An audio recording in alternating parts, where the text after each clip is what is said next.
Merci Stéphane. Merci Philippe, merci Madame la Vice-Présidente pour votre accueil. Très protocolaire, donc je vais vous saluer tous en vos titres, cadres et qualités, et en résumant, chers amis.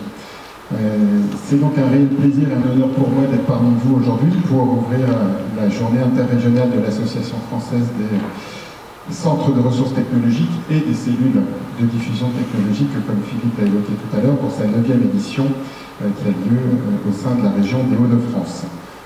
Malheureusement, retenu par d'autres engagements, le préfet de région, M. Michel Lalande, regrette de ne pouvoir être présent parmi vous et vous prie de bien vouloir m'en excuser. Il m'a chargé donc de le représenter en me faisant part de l'importance à promouvoir l'innovation, à développer la compétitivité du tissu économique régional pour asseoir son attractivité et entrer pleinement dans l'économie de demain. Comme dans d'autres régions, le tissu économique des Hauts-de-France poursuit sa mutation dans un environnement régional malheureusement peu intensif en recherche et développement. La dépense intérieure de recherche et de développement, qui se monte à près de 1,8 milliard d'euros, représente 1,1% du PIB régional, soit 2 fois moins que la moyenne nationale. Ce déficit est fortement marqué au sein des entreprises, où seuls moins de 3% des chercheurs privés de France exercent leur activité en région. Ainsi, la part de dépenses de recherche consacrée aux projets de basse et moyenne technologie représente plus de la moitié des dépenses de recherche en Hauts-de-France, qui est une des caractéristiques de notre tissu socio-économique, tout comme le fait que les entreprises régionales de moins de 250 salariés, donc principalement les PME, contribuent majoritairement et bien davantage que dans d'autres régions françaises à l'effort de recherche. Néanmoins, depuis 5 ans, la mutation que j'évoquais s'accélère très nettement dans la région, qui affiche l'un des taux de variation les plus forts de dépenses de recherche et de développement, qui, dans les 4 dernières années, est plus de 40%. Et les PME y contribuent de façon extrêmement significative, avec une augmentation de plus de 83% de leurs dépenses de R&D, contre 68% au niveau national. On peut donc saluer le rôle que joue l'ensemble des structures de transfert et les structures de transfert labellisées en Hauts-de-France, qui sont des moteurs de l'innovation dans les domaines d'activité phares de la région, que sont l'agroalimentaire, l'agroécologie et le développement durable, la chimie verte, les transports, les matériaux, les technologies sans contact, la mécanique et la robotique. Tout ça, bien évidemment, comme Madame la Vice-Présidente l'a rappelé, aux côtés de l'ensemble des autres acteurs de l'écosystème régional, que sont les parcs d'innovation, les pôles de compétitivité, les sites d'excellence, et bien sûr l'agence Hauts-de-France Innovation Développement, dont une représentante est ici aujourd'hui, Sonia. Merci. Je salue également l'ensemble des autres représentants des structures régionales, mais aussi, et bien évidemment, l'ensemble des structures qui sont présentes sur toute la France et nos partenaires et collègues belges. Je souhaite aussi rappeler combien l'innovation est au cœur de la politique portée par la ministre chargée de l'enseignement supérieur, de la recherche et de l'innovation, Frédérique Vidal. Vous le savez tous, nous sommes à un moment où la compétition mondiale oblige à détecter très tôt les innovations issues de la recherche et à identifier très tôt leur amont potentiel d'innovation, qu'il soit technologique ou social. Cet enjeu de détection amont des innovations potentielles, je suis pas bon, j'ai une difficulté à changer de feuille. Donc cet enjeu de détection en amont des innovations potentielles dès les résultats de recherche confère un rôle central à la recherche, bien sûr, mais aussi aux professionnels de transfert et d'innovation que vous êtes. Pour répondre à ces enjeux, le gouvernement a mis en place des réformes qui relèvent de 3 axes. Le premier, se projeter dans une dimension de programmation pluriannuelle et renforcer notre potentiel en développant les écosystèmes d'innovation. Le second, faire émerger des innovations de rupture technologique, dites Deep Tech, et se donner les moyens d'accélérer dans la relation partenariale. Et enfin, jouer pleinement la carte de l'Europe et de ses effets leviers. Je ne rentrerai pas dans le détail des 3 axes, bien évidemment, mais juste quelques éléments qui me paraissent importants. Tout d'abord, c'est à travers la préparation de la loi de programmation pluriannuelle de la recherche que l'avenir se prépare. Alors, vous n'avez pas manqué d'apporter votre contribution, tout comme vous avez contribué au pacte productif 2025. C'est essentiel pour apporter la connaissance que vous avez des entreprises, de leurs besoins et des laboratoires de recherche publique et de leur potentiel. Tout ça a le sens et la sensibilité qui est la vôtre à la définition de l'innovation, et il est extrêmement important que vous ayez pu porter votre voix. Ensuite, le ministère s'est engagé dans une politique de sites renouvelés en s'appuyant sur leurs atouts.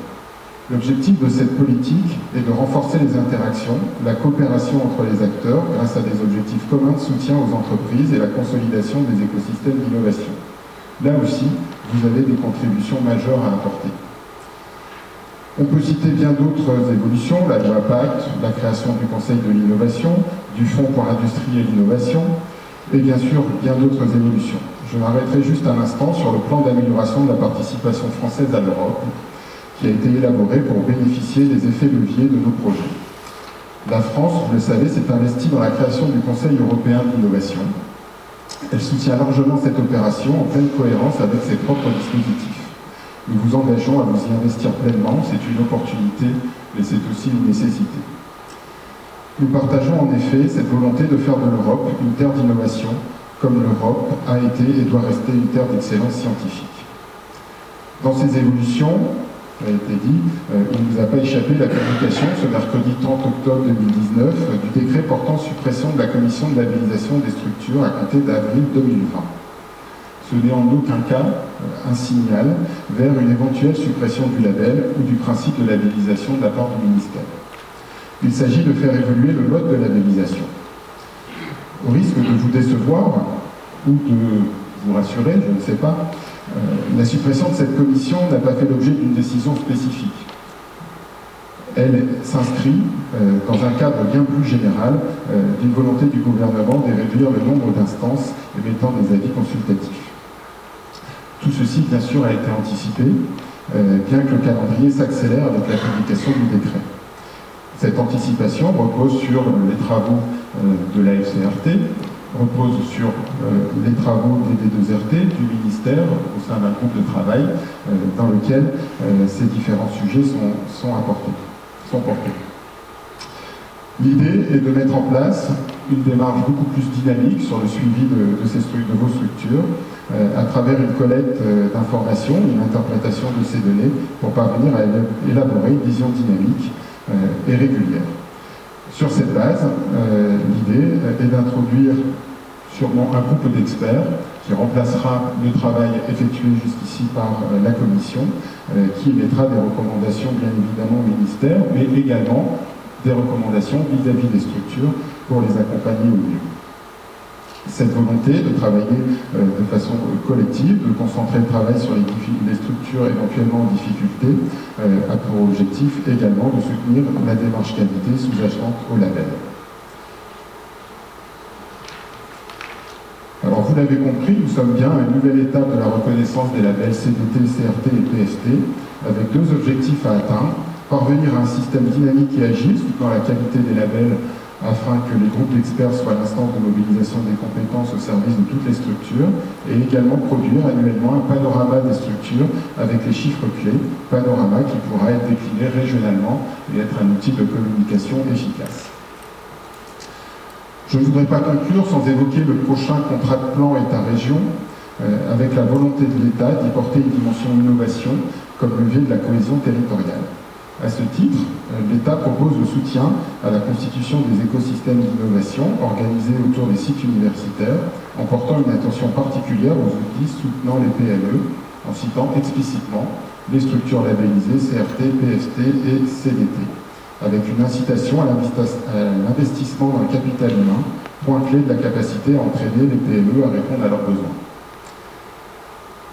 Soyez donc fiers de ce que vous êtes, soyez fiers de ce que vous faites, faites-le savoir, et vous pouvez aussi savoir compter sur les services de l'État en région, à travers les D2RT, pour vous accompagner, non seulement sur vos activités et votre métier, mais également promouvoir vos structures et vos contributions et impacts au développement économique des régions. Face à l'ensemble de ces enjeux, vous êtes en première ligne et vos compétences, comme votre énergie, sont indispensables. Je vous souhaite donc d'excellents travaux aujourd'hui, enrichissants, tout comme vos contributions sont enrichissantes pour le pays. Merci.